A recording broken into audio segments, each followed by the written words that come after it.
C'est presque de l'info, c'est la revue de presse de Nicolas Canteloup.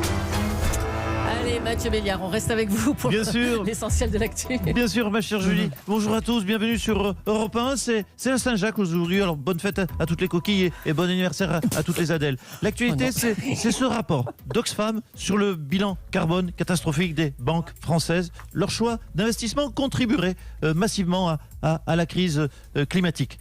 Bon, ben, il faut donc plus donner d'argent à sa banque. Julie, à chaque fois que vous, il faut le savoir, chaque fois que vous payez des agios, vous tuez un panda. Si vous avez un crédit, donc ne le remboursez plus, faites un geste. Les agios, c'est pire encore. Faites un geste quelque part pour les tortues de mer, on ne rembourse plus vos crédits, voilà. Moi, c'est comme ça que j'ai envie d'aider la nature. Et puis, l'autre info du jour, ce sont les routiers qui ont décidé nous l'avons dit, de bloquer la frontière avec la Belgique. Bon, d'accord, pourquoi pas ? Mais surtout, pourquoi on se demande qui ça va embêter. Qui au gouvernement va se dire merde, aujourd'hui il y a vachement moins de Belges, faut faire quelque chose pour les routiers belges.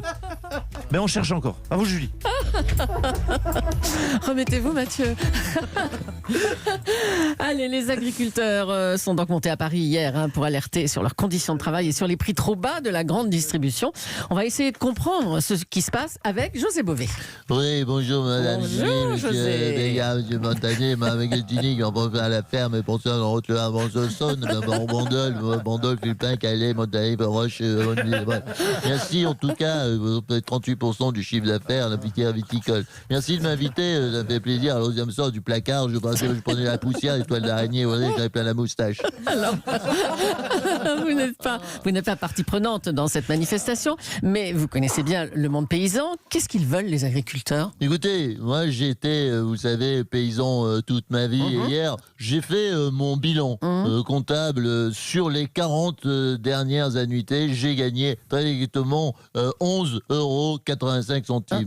Personne, je dis et je répète, aujourd'hui n'écoute les paysans, sauf bien sûr, on le voit, c'est passé médiatique, on passe à la télé, sur M6, on va dire Karine Le Marchand, et encore, elle fait semblant, après vous l'avez vu, elle glousse, et les pauvres agriculteurs reçoivent 2 assistantes médicales du Val-de-Marne, alors ils préféreraient recevoir un chèque sonnant et trébuchant. Bon, José Bové, les agriculteurs dénoncent aussi un double discours des consommateurs. Ils ne veulent plus de pesticides, mais ils achètent quand même des produits étrangers, des pays où les lois sont moins contraignantes. Oui, c'est tout d'ailleurs le paradoxe, mais Claire. Les gens refusent d'acheter un poireau, mais ça ne les dérange pas, à côté de ça, de manger des lasagnes surgelées faites dans une usine de Bulgarie avec les cadavres de chiens errants du coin. Mais enfin, c'est la réalité. Allez, c'est dégoûtant. Non mais voyez, Madame Julie, c'est comme si vous refusiez, je voudrais donner une image à Mme Roche, à Marion Calais, Virginie Fulpin, c'est comme si vous refusiez de coucher avec Brad Pitt parce qu'il a un petit bouton, et qu'on vous retrouve au lit avec Donald Trump qui avait la varicelle. C'est un bon exemple comparé, c'est pas trop cohérent. Bon, je vous laisse parce que je dois retourner traire des chèvres, parce qu'on va fumer la pipe, on va dire mon placard, il va doubler Nathalie. Ah, on a bien aimé Brad Pitt, Donald Trump, pas vraiment. Alors, du côté du gouvernement, on va demander son avis au ministre de l'économie. Bonjour Bruno Le Maire. Oui, bonjour Madame Julie, bonjour Monsieur Béliard, et bonjour à tous vos aimables sous-fifs. Alors, monsieur le ministre, vous comprenez cette colère des agriculteurs contre la grande distribution ? Écoutez, sur ce sujet, il n'y a pas de débat. Je comprends plus que jamais le point de vue des agriculteurs, mais amis agriculteurs, j'ai envie de m'adresser à vous. La grande distribution, vous en avez besoin. Ce serait pire si votre marchandise vous restait sur les bras.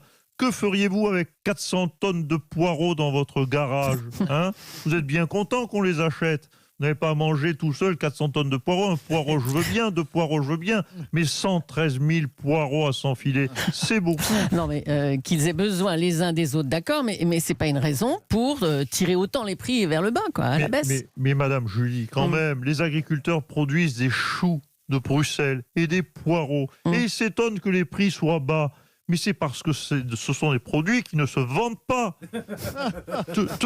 Mais demandez ce midi à un enfant s'il préfère manger un chou-fleur ou du Nutella. Ce n'est pas de la faute de la grande distribution. On n'arrive pas à les fourguer, tous vos légumes. Ce ne sont pas des PlayStation. Tenez, c'est bientôt Noël. Est-ce que vous croyez qu'il y a un seul gamin qui va commander des aubergines ou des topinambours? Voilà, donc remettez-vous en question et dialoguons de façon apaisée. Eh ben, Je m'adresse bien sûr aux grands distributeurs. Voilà, merci Bruno Le Maire. Édouard Philippe, qu'est-ce que vous avez à dire sur le sujet, vous? Alors, d'abord, Jean-Marc Julie, écoutez, le gouvernement va se pencher sur toutes les parties de ce réel problème, mais nous devons nous poser la question du malaise agricole. Vous savez, ma famille habite dans le Loir-et-Cher et ces gens-là ne font pas de manière. Ils passent leur automne à creuser des sillons. Bah, attendez, vous citez Michel Delpech, là, non? Oui, mais comme j'avais déjà cité Big Flo et Oli pour les violences faites aux femmes et que ça avait plutôt plu, je me suis dit, vous voyez l'idée, quoi. Très bien, écoutez, potassez vos chansons, là, et Okay. revenez bientôt. À droite, on parle de plus en plus de François Baroin pour la présidentielle de 2022. Bonjour François Baroin. Bonjour Madame Julie, bonjour Monsieur Béliard. Oh la voix. Écoutez, tout cela est très prématuré. Ce qui m'intéresse, vous l'avez compris, c'est l'état de mon pays, de ses territoires. J'ai toujours été passionné par, vous savez... François Président, ouais. Salut la Leclerc, salut le Béliard. Bonjour Nadine Morano. Ben ouais, 2022, la Nadine, elle vote Baroin. Votez Baroin, Baroin c'est le champion, Baroin c'est le meilleur. Pourquoi? Parce que lui et moi, on a les mêmes idées. Vous voulez une Nadine en mieux? Eh ben, votez Baroin. Voilà, merci Nadine.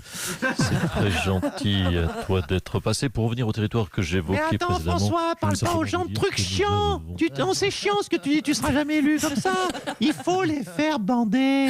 Tu leur vends du rêve. Explique qui t'aura comme ministre. Par exemple, le Populo, il adore le name dropping. Tu lui dis le nom des ministres. Moi, je suis chaude à 100%. Je mettrai toute mon intelligence à ton service. Voilà. Merci Nadine, c'est très gentil à toi. Voilà, au revoir. Donc je vous disais concernant le territoire que je suis très Votez préoccupé par Barouin. nos... François Barouin, c'est l'homme politique du jour le plus concomitant de toute la droite. Ah donc Jiminy Cricket est là aussi. On n'est donc pas de sécurité européen. Je veux vous dire que même au siège du parti, il ne rentre pas aussi facilement. Allez Donc, concernant les François, territoires, on je sera avec vous- toi jusqu'à la dernière seconde, on te lâchera pas, on ne quittera jamais. Ça va être dur. Ah, ça va être dur comme vous dites, François Baroin. Mais enfin, vous avez déjà 2 soutiens, c'est pas mal. Allez, après Roman Polanski et son dernier film, faut-il boycotter les expositions de Paul Gauguin, soupçonné d'avoir été pédophile? Le peintre n'a plus la cote du coup. Eh ben voilà, la bien-pensance a encore triomphé. Ah, Voilà. Éric Zemmour, qu'est-ce que vous faites là? Bonjour. Oui, Bonjour. oui, bonjour Mme Julie, Monsieur Béliard, Monsieur Cabrol.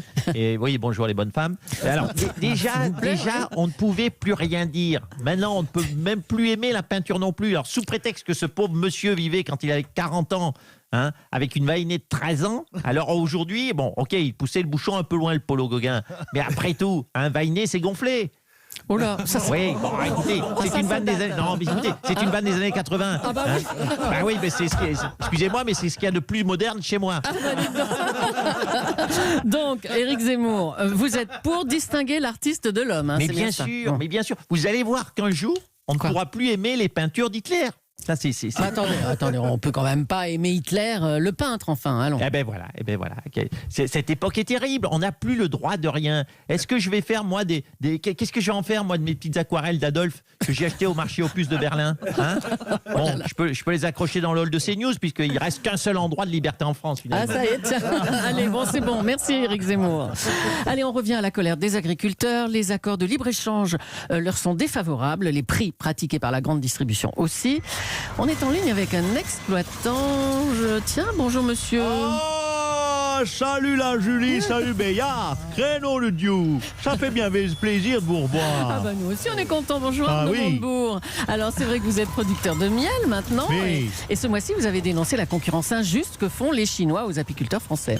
Ah oui, mais tu sais, nous les exploitants agricoles, on n'en peut plus. Moi par exemple, je subis de plein fouet la concurrence du miel chinois. Ah. Le miel chinois, c'est de la merde. Il faut savoir ce que c'est le miel chinois. Ils font directement macérer des bourdons dans du sucre de synthèse. Et l'État ne nous protège même pas. Du coup, j'ai organisé une nouvelle manif et je suis venu aider les potes à déverser des choux-fleurs devant la préfecture. Allez les gars, Oh là là. marche arrière, le bip-bip. Eh non, c'est pas du gâchis. De toute façon, les choux-fleurs, personne n'en bouffe tellement ça pue. Allez, stop. Merci. Arnaud Montebourg, à bientôt. Hein. Il y a aussi le problème de la guerre des prix dans la grande distribution. Mais justement, on est avec Jean-Michel Auchan, qui est directeur d'un magasin Auchan. Bonjour. Oui, bonjour, Bonjour, monsieur Auchan. bonjour, monsieur Léa, monsieur Montebourg, bonjour, Jean-Michel Auchan. Ah, le gars Auchan. Ah, mais tu tombes bien, le gars Auchan. Dis, tu payes une misère, mon pote. Tu sais combien ça coûte de faire du miel? Évidemment que les Chinois, c'est moins cher. Ah, ça, ils récoltent le miel dans les oreilles des chiens. Ah, arrêtez. Non. Alors, écoutez, bon, je vais faire un effort. Hein. Monsieur Montebourg, je vais faire un effort. Je m'engage, moi, Jean-Michel Auchan, je m'engage à vous acheter une tonne de votre miel.